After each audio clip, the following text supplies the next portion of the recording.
여러분 안녕하세요. 오늘은 트랜지스터 증폭 회로의 마지막 시간입니다.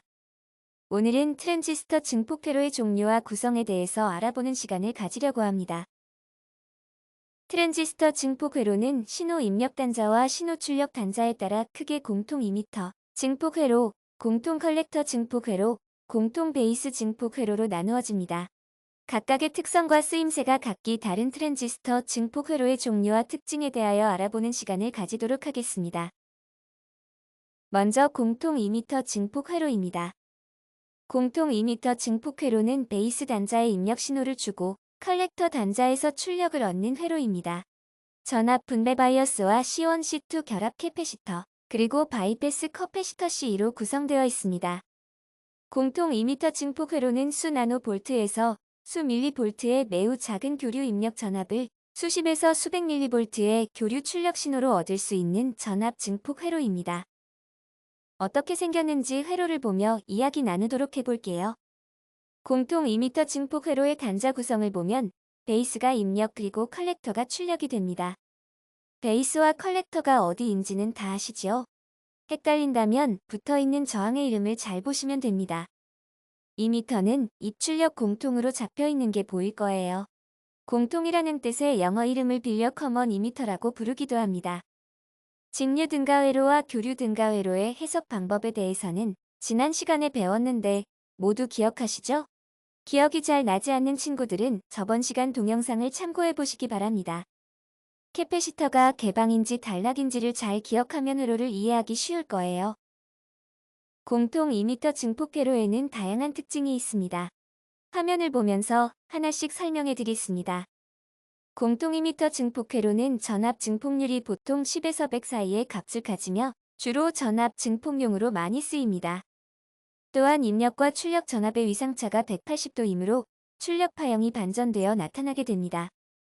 따라서 전압 이득을 표시할 때는 마이너스를 표기해주게 되는데 이 마이너스가 의미하는 것이 이득이 적어진다는 것이 아니라 파형이 반전된다는 의미를 가진다고 이해하시면 됩니다. 다음 회로 단자의 구성에 대해 보도록 하겠습니다. 베이스와 컬렉터에 연결된 캐패시터는 입출력 신호를 위한 결합 캐패시터이며 이미터에 있는 커패시터는 이미터를 교류로 접지하기 위한 캐패시터입니다. 캐패시터가 왜 달려있는지에 대해서 생각해 주시면서 보면 될 것 같습니다. 다음은 저항입니다.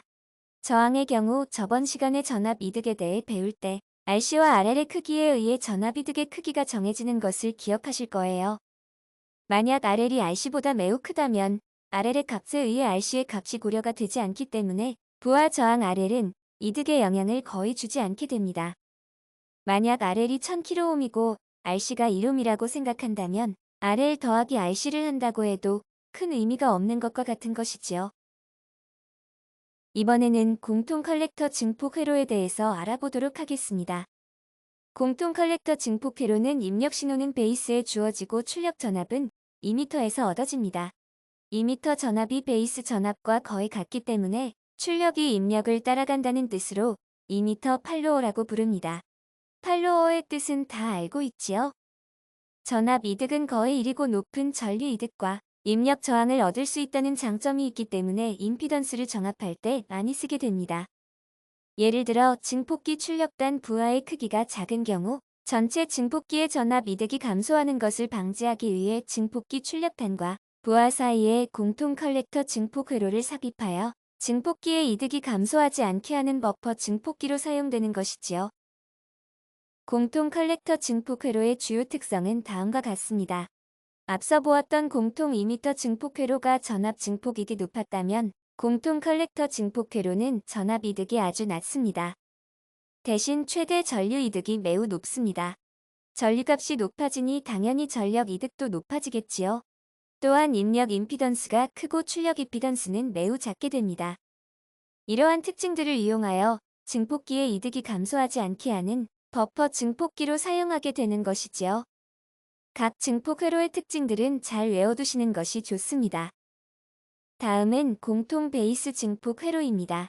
공통 베이스 증폭 회로는 그림과 같이 입력 신호는 이미터에 주고 출력 전압은 컬렉터에서 얻습니다. 즉 베이스가 공통 단자로 C2를 통해 교류로 접지되게 됩니다. 교류 해석 시 캐패시터가 단락되는 것 기억나시죠? 교류로 접지가 된다는 것은 교류로 해석했을 때 단락되었던 캐패시터를 생각하시면 쉽게 이해할 수 있을 것입니다. 공통 베이스 증폭 회로는 전압 이득이 높고 최대 전류 이득은 거의 1에 가깝습니다. 공통 이미터 증폭 회로와 이득의 특성에서는 비슷한 것 같지만 제일 다른 것은 공통 베이스 증폭 회로는 출력 위상이 동상이라는 특징이 있습니다. 동상이라는 것은 같은 위상으로 180도 반전이 일어나는 공통 이미터 회로와는 다른 점이지요. 입력 임피던스는 매우 작고 출력 임피던스는 매우 큰 특징이 있습니다. 다음은 전력 증폭 회로에 대하여 알아보도록 하겠습니다. 전력 증폭 회로는 전압과 전류를 모두 증폭하여 부하에 큰 전력을 전달하기 위해서 설계된 회로입니다. 큰 전압과 전류가 증폭기에 흐를 때 발생하는 열을 충분히 소화할 수 있는 소자를 선택해야 하며 빠른 속도로 열을 처리할 수 있어야 합니다.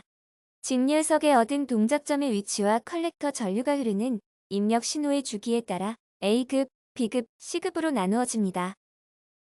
직류석에서 얻은 동작점의 위치와 컬렉터 전류가 흐르는 입력 신호의 주기에 따라 A급, B급, C급으로 나누어지게 됩니다. 출력 신호의 크기가 다른 것이 보이시지요? 각각의 동작이 어떻게 다른지 보도록 하겠습니다. 먼저 A급 전력 증폭 회로입니다. A급 증폭 회로는 신호의 일그러짐이 거의 없이 최대 범위에 걸쳐서 동작하는 가장 안정적인 증폭기입니다. 큰 신호를 입력으로 받아서 증폭할 때 사용됩니다. 효율이 낮은 대신 왜곡이 거의 없어 소신호 증폭기와 무왜곡 증폭기, 완충 증폭기 등에 주로 사용됩니다. 오른쪽 그림을 보시면 입력 신호의 모양 그대로 출력이 되는 것을 볼 수 있을 것입니다. 왜곡이 전혀 발생하고 있지 않지요? 다음은 B급 전력 증폭 회로입니다. 동작점 Q가 교류 부하선의 차단점에 있어 입력 신호의 반주기 동안은 활성 영역에서 동작하고 나머지 반주기 동안은 차단 영역에서 동작하게 됩니다. 그래서 앞서 나온 증폭기 출력 파형을 보면 반만 나오는 것을 볼 수 있을 것입니다. B급 전력 증폭 회로의 출력 파형을 입력 파형과 같은 모양으로 만들기 위해서는 다음 그림과 같이 트랜지스터 2개를 배치하여 플러스 전압과 마이너스 전압을 번갈아 증폭하는 형태인 푸시풀 구조를 이용해야 합니다.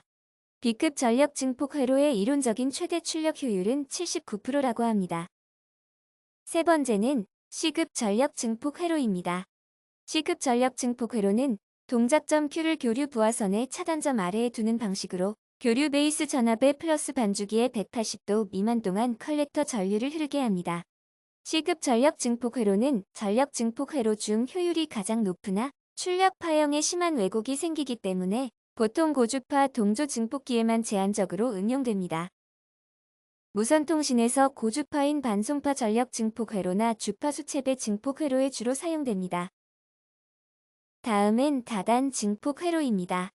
다단 증폭 회로는 증폭기의 이득을 증가하기 위해서 여러 증폭 회로를 종속 접속하여 한 증폭 회로의 출력이 다음 증폭 회로의 입력을 구동하도록 설계한 회로를 말합니다. 계속 연결하여 계속 증폭을 해주는 것이니 전체 전압 이득이 계속 곱해져서 더 큰 전압 이득을 만들어내겠지요. 계속 연결하여 큰 이득을 만들어내면 좋을 것 같지만 증폭 이득이 커질수록 주파수 대역폭이 좁아지고 잡음은 증가하기 때문에 꼭 좋은 것만은 아닙니다. 여러 단일수록 온도와 전원 변동이 불안정해지므로 3단 이상의 종속 접속은 거의 사용하지 않고 반드시 음대먹임 회로를 보강하여 여러 단으로 확장하게 됩니다. 다단 증폭기의 전체 전압 이득은 첫 번째와 두 번째 단의 전압 이득을 곱해서 얻을 수 있으며 2단 증폭 회로로 연결하면 1단 증폭 회로보다 더욱더 큰 전압 증폭 이득을 얻을 수 있습니다. 마지막으로 증폭 회로의 주파수 특성을 보고 마치도록 하겠습니다. 증폭 회로의 주파수 특성은 입력 신호의 전압이 일정하다고 가정했을 때 입력 신호의 주파수가 변화하면 출력 신호의 전압도 변화 없이 일정하게 유지되는가로 판단하게 됩니다. 입력 신호 주파수가 낮거나 아주 높아지더라도 출력 전압에 아무런 변화가 없다면 주파수 특성이 좋고 이상적인 증폭 회로라고 보는 것입니다. 실제 증폭 회로에서는 오른쪽 그림과 같이 낮은 주파수나 높은 주파수에서는 전압 이득이 떨어지게 됩니다. 대역폭을 계산할 때는 최대 전압 Vmax에 0.707배 낮아진 전압인 주파수 F1과 F2 사이의 값을 계산해주게 됩니다. F1을 한 차단 주파수, F2를 상한 차단 주파수라고 하며 F1은 입출력 결합 커패시터와 바이패스 커패시터, F2는 트랜지터 베이스 이미터, 컬렉터 사이의 커패시터와 배선 사이의 분포성 커패시터들에 의해 정해집니다. F1과 F2의 값을 간단히 빼주기만 하면 대역폭의 크기를 계산할 수 있게 됩니다. 증폭 회로의 중심 주파수는 F0이며 F1, F2 값의 루트를 씌워서 계산할 수 있게 됩니다. 이를 차단 주파수의 평균값이라고도 부릅니다. F1과 F2 값이 주어지면 대역폭과 차단 주파수 평균값을 쉽게 구할 수 있겠지요. 대역폭을 구하는 것은 너무 쉬운 문제이죠. 기말고사에 꼭 출제할 테니 기억해주세요. 여기까지 트랜지스터 증폭 회로에 대하여 배워봤습니다. 이번 주 금요일에는 모의고사로 등교 수업을 진행하는 것 다들 알고 계시죠? 늦지 않게 등교해 주시기 바랍니다. 오늘도 많이 수고하셨습니다.